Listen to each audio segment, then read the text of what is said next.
Welcome to the Vicca Law Podcast, Protecting Legacies, Resolving Conflicts. I'm Lydia Vicca, Director of Vicca Law, where we specialise in succession law, civil disputes and litigation in Queensland.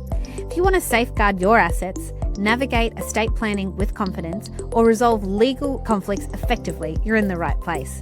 Join me each week as we break down complex legal issues into clear, practical insights, helping you protect your legacy and find solutions with certainty. Let's dive in.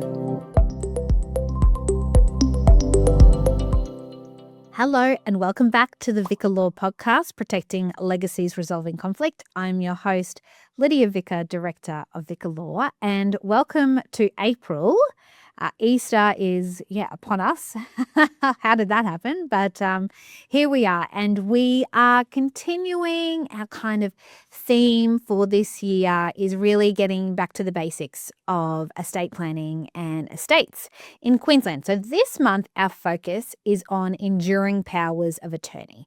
Now, when I talk to my clients about estate planning, people just automatically think, oh, a will. It's not just a will. We look at a number of other things, and enduring powers of attorney is one of them, which I always encourage my clients to get along with their will. So an enduring power of attorney is a document whereby you as the principal appoint attorneys to make decisions for you in certain circumstances. So they are health, personal decisions, and also financial decisions. And usually it's for when people can't make those decisions for themselves anymore. So when they're incapacitated. So we're going to this month talk about kind of the basics of an enduring power of attorney. And we are starting this week with the structure of an enduring power of attorney.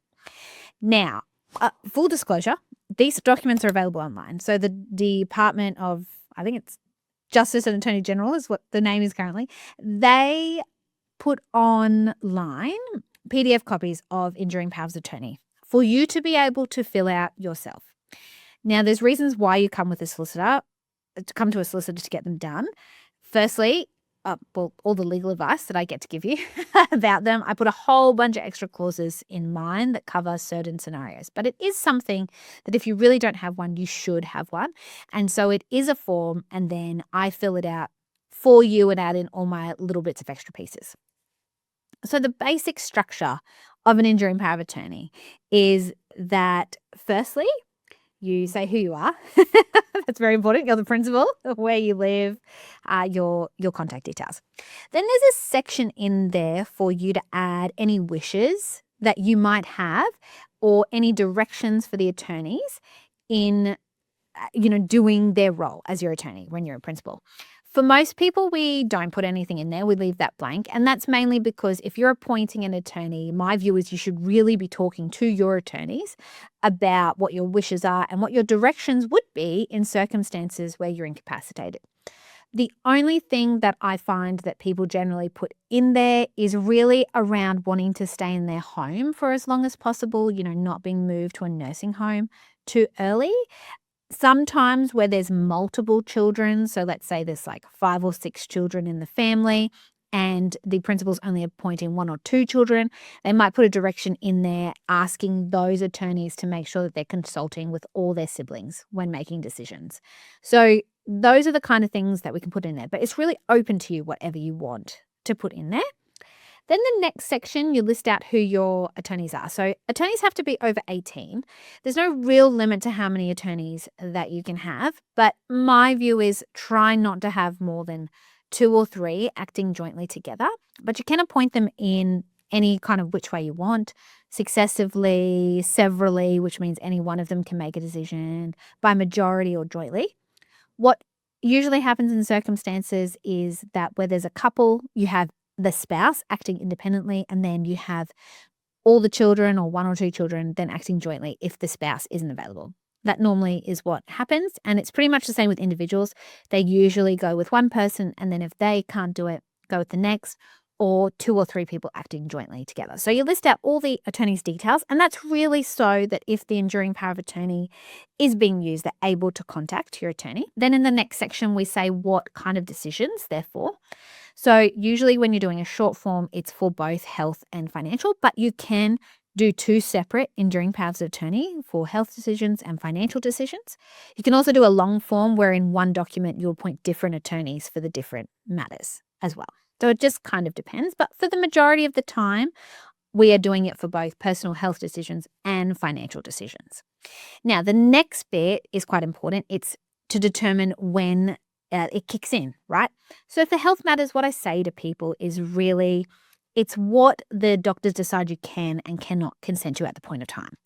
So it may be, for example, that you're able to consent to getting an IV put in your arm. Okay, that's still a medical procedure. You're able to consent to that, but you may not have the capacity to understand complex surgeries. So that's when the health decisions kind of come in around nursing homes, palliative care, that kind of thing. For financial matters, you get to dictate. And there's really two schools of thought. And I'm sure some of my lovely estate planning colleagues have some comments because I do differ on this point to a lot of people. So lots of people have their enduring power of attorney starting immediately. And there's lots of qualifications to that. And I am going to do a podcast on this like more in depth in, I think, 2 weeks. But for now, you can have it immediately. Or for my enduring powers of attorney, most of the time I have it starting for financial matters when someone has been deemed incapacitated by a medical practitioner. And that is the preference for most of my clients. Then you say how your attorneys are to act. So as we discussed just before, they can act successively, jointly, by majority, or severally. And we put that in. I've got some special wording for that as well. And then you have space for extra terms and clauses. So I put in a bunch of extra things in my enduring powers of attorney. A reactivation clause, so if you get capacity back, get decision-making power back, allowing your attorneys to access super for various reasons, update your super nominations. I do a temporary guardianship clause when you have minors. So if both of you are incapacitated, you're allowing someone to make medical decisions for your kids, pick them up, that kind of thing. I've also got a digital assets and accounts clause that I put in. So just a few extra little bits and pieces, which is really just reflective on things I see day to day in practice. So I've got those in there. And then the remainder of the enduring power of attorney, you can put in who you might want to notify if your enduring power of attorney is invoked. I never fill those out. I really don't know what the purpose of those is. That sounds like I don't know what I'm doing. But I think it's more for, if I really don't know any decisions because I've never had any clients who have actually filled them out or come to me with one filled out. But I guess you can just say that if it's invoked, you want certain people to be notified that it's invoked. So that option is available for you, but I just cross out all that bit and then you sign it. So it needs to be signed and witnessed by a lawyer, JP, Commissioner of Declarations. And that's really to say that they believe you understood what the document says and you have capacity to make that document, because this is one of these documents that you can only sign it and make an enduring power of attorney if you understand what it means, if you have capacity to understand what the document does. And then whoever witnessed it, there's a certificate, and then the attorneys sign their acceptance.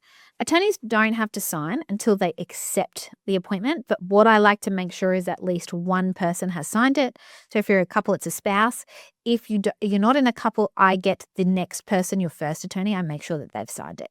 So just so that I have it, and then I keep them in my safe custody. And so I kind of have like some control over the release of the documents, and I can kind of get an idea of what's happening for you. And people love that idea too, that I'm just having kind of some oversight over the document. So that's the structure of an enduring power of attorney. If you are listening to this kind of at your desk or somewhere where you can download a copy, you could, I really should have said this at the beginning, shouldn't I? You could just go through the form whilst I'm talking. But it's quite a basic form. But to me, I think it's so important because you're appointing somebody to make these decisions for you when you're alive. Like, you're still alive. Like a will, you're dead. Like, who cares what happens? Well, people care what happens after they die. But, you're dead, right? No one's making these decisions about your life for you. Like, you're alive. So it's really important in terms of thinking about who you appoint, who's an appropriate person, and then having a good understanding of what that means. So that is the basic structure of an enduring power of attorney.